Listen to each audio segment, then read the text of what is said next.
My dear students, in the last video, we have studied about the sentence. What is a sentence? Sentence क्या होता है? That we have studied. Okay. And now, sentence के अंदर का दो main parts होता है, एक subject और एक predicate. Predicate एक्चुअली मेरा पर्पस प्रेडिकेट को डिटेल में कराना नहीं है. मेरा पर्पस है एक सेंटेंस के अंदर का सब्जेक्ट आप किस तरह पहचानोगे. सब्जेक्ट क्या होता है एक सेंटेंस का, क्योंकि सब्जेक्ट पहचानने पर it is very easy for you to make sentences. Sentence बनाने के लिए इजी हो जाता है. एक्टिव वॉइस पैसिव वॉइस करते वक्त आपको सब्जेक्ट क्या है ये समझना चाहिए. बिना सब्जेक्ट को समझे एक्टिव वॉइस पैसिव वॉइस आप अच्छी तरह कर नहीं पाएंगे. So for all this purpose I thought I have to teach you about subject. Subject के बारे में आपको बताना है ऐसा मुझे लगा. Okay, so let's see what is a subject. A subject is a part of a sentence that performs an action or about whom the sentence is made or about what the sentence is made. क्या मतलब है? A subject is a part of a sentence. Subject sentence का एक part होता है, एक हिस्सा होता है. That performs an action. वो सेंटेंस के अंदर जो एक्शन होता है. For example, children play cricket. Children play cricket एक सेंटेंस हुआ. बच्चे क्रिकेट खेलते हैं. Children play cricket. इस playing cricket is an action, isn't it? Cricket खेलना, खेलना दैट इज द एक्शन. खेलना इज द एक्शन. वो एक्शन किसने परफॉर्म किया यहाँ पर? चिल्ड्रेन. तो चिल्ड्रेन इज द सब्जेक्ट. ध्यान से सुनना. एक सेंटेंस मैंने बताया आपको, चिल्ड्रेन प्ले क्रिकेट. तो यहाँ पर वर्ब यानी एक्शन. एक्शन क्या था? प्ले. प्ले एक एक्शन है. आप वर्ब तो अभी पहचानते होंगे क्योंकि आपको दो काइंड ऑफ वर्ब्स मैंने बताया, auxiliary verb otherwise helping verb और दूसरा है मेन वर्ब. बराबर. तो ये वर्ब का पूरे लिस्ट, बहुत सारे वर्ब का आपको मैंने लिस्ट भी दिया, 3 कॉलम्स दिए थे. तो वर्ब यानी एक्शन होता है. तो एक सब्जेक्ट का काम क्या होता है? वो एक्शन करता है. तो सेंटेंस के अंदर जो एक्शन करने वाले जो सेंटेंस का पार्ट है उसे सब्जेक्ट कहते हैं. या फिर about whom the sentence is made, about whom या otherwise about what the sentence is made. किसके बारे में या क्या चीज़ के बारे में सेंटेंस लिखा हुआ है. वो जो चीज़ है या वो जो व्यक्ति है, वो जो एनिमल है या जो कुछ भी है, वो सब्जेक्ट हो सकता है. ओके. तो एग्जाम्पल्स अगर हम देखोगे तो पता चल जाएगा सब्जेक्ट क्या है. यानी एक बार बता रही हूँ, एक सेंटेंस के अंदर जो काम एक्शन करने वाला व्यक्ति या एक्शन करने वाला चीज़ या फिर वो सेंटेंस के अंदर किस बारे में, किसके बारे में बताया हुआ है, वो चीज़ होता है subject. Another sentence I am giving you. Ambernath is a small town.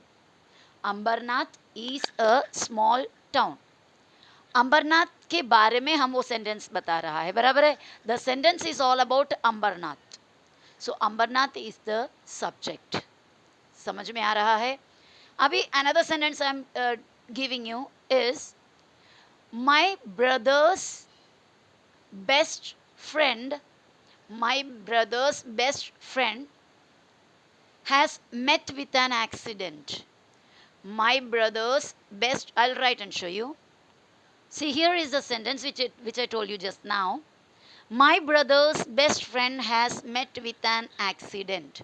My brother's best friend has met with an accident. Okay. इस सेंटेंस में किस कोई एक्शन नहीं कर रहा है. कोई भी चीज़ यहाँ पे, कोई भी व्यक्ति, कोई भी एनिमल इधर एक्शन नहीं कर रहा है. पर यहाँ पर किसी व्यक्ति के बारे में बोल रहे हैं. किसके बारे में बोल रहे हैं? माई के बारे में बोल रहे हैं? मेरे बारे में बोल रहे हो? नहीं. माई ब्रदर के बारे में बोल रहे हो? No, not at all. मेरे ब्रदर के बारे में नहीं बता रहा है. क्यों फिर किसके बारे में बता रहे हो? माई ब्रदर्स बेस्ट फ्रेंड. यहाँ पे आपका वर्ब आ रहा है हैज़ मेट. ऑक्सिलरी वर्ब है और वर्ब है. Has is an auxiliary verb, met is a verb. Meet जो वर्ब होता है उसका V1 मीट है, V2 मेट है. V1 V2 V3 आपको पता है ना, शायद वो लिस्ट में मैंने आपको मीट नहीं दिया, छूट गया, तो उस लिस्ट में आप इसको ऐड कर सकते हो, meet, met, met. Okay, I hope this very moment you are opening your grammar book and you are including this word also in the third three columns of the verbs. I hopefully thinking like that. मैं बहुत ही उम्मीद से सोच रही हूँ कि ज़रूर आप अभी अपना ग्रामर का बुक निकाले होंगे और उसमें जो 3 कॉलम्स मैंने वर्ब के दिए और उसके अंदर आपने आपका ये ट्रेशर भी उसमें डाल दिए होंगे, मीट, मेट, मेट. सो ये वर्ब के या फिर ये ऑक्सिलरी वर्ब और वर्ब के पहले किस बारे में है वो बताया हुआ है, यानी किसके बारे में ये सेंटेंस है वो उसके पहले आपको मिलेगा. माई ब्रदर्स बेस्ट फ्रेंड के बारे में बोल रहे हैं, मेरे भाई के सबसे अच्छा दोस्त के बारे में ये सेंटेंस है. माई ब्रदर्स बेस्ट फ्रेंड को क्या हुआ, has met with an accident, he has met with an accident. So about whom the sentence was? The sentence was about my brother's best friend. So my brother's best friend is the object. तो object एक word का हो सकता, object 3-4 word का हो सकता, समझ रहे हो, ऑब्जेक्ट 2 वर्ड के भी हो सकते हैं, कितने भी वर्ड्स का ऑब्जेक्ट हो सकता है. I have written another question here, another sentence. I can speak English. I can speak English. यहाँ पर सब्जेक्ट क्या है, मेरे बारे में बात कर रहा है. The sentence is all about I, बराबर है, आई जो प्रोनाउन है उसके बारे में है. I is the subject, can speak English, that is the second part where the verb is present. Second part of the verb, sorry second part of the sentence where the verb is present, जहाँ पर verb पड़े हुए हैं. So can speak English is the predicate. So symbol it is subject and predicate. Now let's see the subject and predicate of the following sentences. Before we do that, let's have the definition of predicate also. It is the part of a sentence that contains verb. So predicate is another part of the verb. Another part of the sentence. A sentence has subject and predicate. So predicate is the part of the sentence that contains verb, means whatever other than subject all are in predicate. Subject छोड़ के बाकी जो कुछ भी आया वो किस में जाएगा, predicate में. So now here you have to divide these sentences into subject and predicate. Okay, let's go. The first sentence is my cousin's house is very beautiful. Sorry, first one is here. Meera is a clever girl. Meera is a clever girl. About whom the sentence is? The sentence is about Meera. Sentence किसके बारे में है, मीरा के बारे में sentence. So Meera is the subject. Okay, and what is the predicate? So I am circling the subject with the green color. Meera is a clever girl, and Meera is the subject, is a clever girl is the predicate. Okay, now the next one is my cousin's house is very beautiful. मेरे cousin का house is very beautiful. About what the sentence is made? The sentence is told about my cousin? No, about my cousin's house. My cousin is not very beautiful. My cousin's house is very beautiful. Is very beautiful. What? What is very beautiful? Just ask the question, what is very beautiful? Otherwise, who is very beautiful? Who is very beautiful? My cousin is very beautiful? No. What is very beautiful? My cousin's house is very beautiful. So you are getting the answer, that is a subject, my cousin's house. And is very beautiful is predicate. Ram and Lakshman are brothers. Ram or Lakshman bhai bhai hai. Ram and Lakshman are brothers. About whom the sentence is, yeah, who are brothers or what are brothers? The question is meaningless if you ask what are brothers. Who are brothers? Ram and Lakshman. The sentence is about Ram as well as Lakshman. Ram के और Lakshman के दोनों के बारे में है. So what is the subject here? There are two subjects, that is Ram and Lakshman. Are brothers, that is the predicate. Next one. Many people. in India have religious blind faith. Many people in India have religious blind faith. मतलब क्या है, बहुत सारे लोग India के बहुत सारे लोगों को रिलीजियस यानी धर्म से रिलेटेड, धर्म यानी जात, रिलीजियस ब्लाइंड फेथ है यानी रिलीजियन के थ्रू जो ब्लाइंड फेथ यानी अंधविश्वास, धर्म से जुड़े अंधविश्वास इंडिया के बहुत सारे लोगों को है. Many people in India have religious blind faith, about whom the sentence is. Have religious blind faith. Have is the auxiliary verb there. Okay. So from here you divide the sentence, first part and second part. Who has religious blind faith? Many people in India have a religious blind faith. So what is the subject here? Many people. Not only many people in India. India के बहुत सारे लोग. So the subject is many people in India have religious blind faith. Have religious blind faith is what? Predicate. Are you getting the idea, my children? Now the next one. Here also 1, 2, 3, 4 words were there in the subject. Now, because many of you must have thought that subject is of only one word. No. यहाँ पे आप example देख रहे हो, यहाँ पे एक word के सब्जेक्ट हुए, इधर 1, 2, 3 वर्ड्स हुआ, यहाँ पर 1 देखो, यहाँ पे देखो. ओके, सो सब्जेक्ट हमेशा वन वर्ड का होना ज़रूरी नहीं है. Now the next one, they are out of their mind. What do you mean by out of their mind? They are out of their mind. उन लोग अपने काबू पर नहीं है, यानी कि वो लोग पागल हो गए. They are out of their mind. Okay, so किसके बारे में बात कर रहे हैं? दे मीन्स उन लोग are out of their mind, यानी उन लोग थोड़े अपने होश में नहीं है. किसके बारे में? उन लोगों के बारे में बता रहा है. दे मीन्स उन लोग. तो that is the subject. They are out of their mind is predicate. Now the next sentence, he has completed his work. He means वह यानी कोई आदमी, कोई लड़का रहेगा तो उसके लिए ही यूज़ करते हैं. अगर समझो करण अपना काम कर चुका है तो क्या करेंगे? करण बार बार बोलने के बदले में बता सकता है वह अपना काम कर चुका है.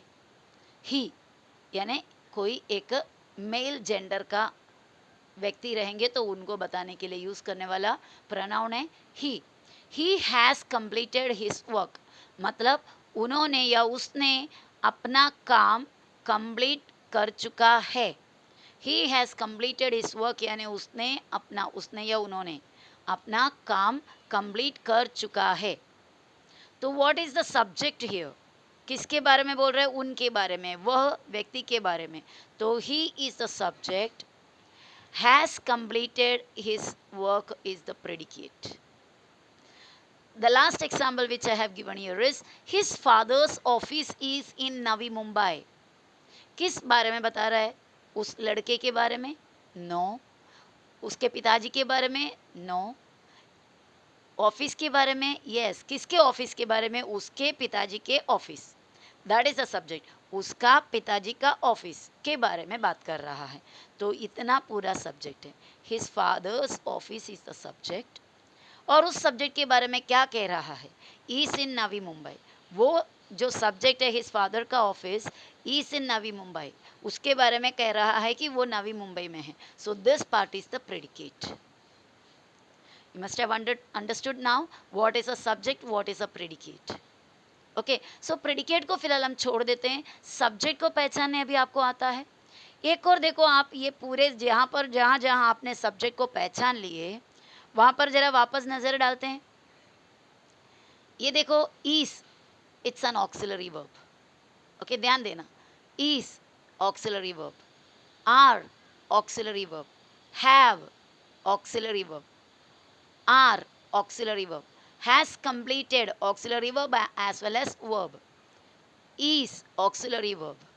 सो दैट मीन्स एक सेंटेंस में आप सब्जेक्ट को पहचानने के लिए ऐसा कर सकते हो कि ऑक्सिलरी वर्ब के पहले होगा सब्जेक्ट. देखो, ये पूरे 100% टाइम की बात नहीं कर रही हूँ. देर आर एक्सेप्शंस, एक्सेप्शंस भी होंगे, लेकिन ज़्यादातर एक 98% भी आप देख सकते हो कि auxiliary verb otherwise verb, verb वाला भी एक सेंटेंस मैं आपको इधर दे देती हूँ, वो भी कन्फ्यूजन दूर कर देने के लिए।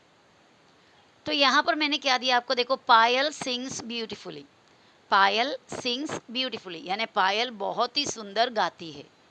यहाँ पर आपको ऑक्सिलरी वर्ब नहीं दिखाई दे रहा है, but we can see the verb. Payal के बाद क्या है, वर्ब है। वर्ब नहीं तो ऑक्सिलरी वर्ब के पहले आप ढूंढो तो ज़्यादातर टाइम आपको क्या मिलेगा, सब्जेक्ट मिल जाएगा। तो what is the subject here my children, Payal is the subject, sings beautifully is the predicate. समझ रहे हो? Okay, so this was all about subject and predicate. ये था सब्जेक्ट और प्रेडिकेट के बारे में। अब हम नेक्स्ट वीडियो में क्या कर लेते हैं, सब्जेक्ट को तो आप पहचान लिए, वर्ब के पास और एक बार जाएंगे हम नेक्स्ट वीडियो में। वर्ब के अंदर छुपे हुए कुछ ऑक्सिलरीज होते हैं, उसके अलावा कुछ ऑक्सिलरीज होते हैं, वो करेंगे। तो आप अभी सोचते होंगे where are we going, okay, कहाँ पर हम जा रहे हैं, towards where, towards what our journey is, किसके तरफ हमारा ये सफ़र है। Our journey is going towards the tenses. मैं आपको टेंस के बारे में सिखाने के लिए ये जर्नी स्टार्ट अभी किया है। ओके, टेंस को परफेक्टली जानने के लिए we are doing all these things, and after tense what we are going to do is we are going to convert the sentences into active and passive voices. I have taught you before, many of you have already studied this. I myself had taught you everything, but still, while teaching that time, many people were making mistakes. So to avoid those mistakes and to make it again one refreshment, to make it thorough, I am going to teach you again tenses and change the voice. Okay, so see you in the next video. Bye bye.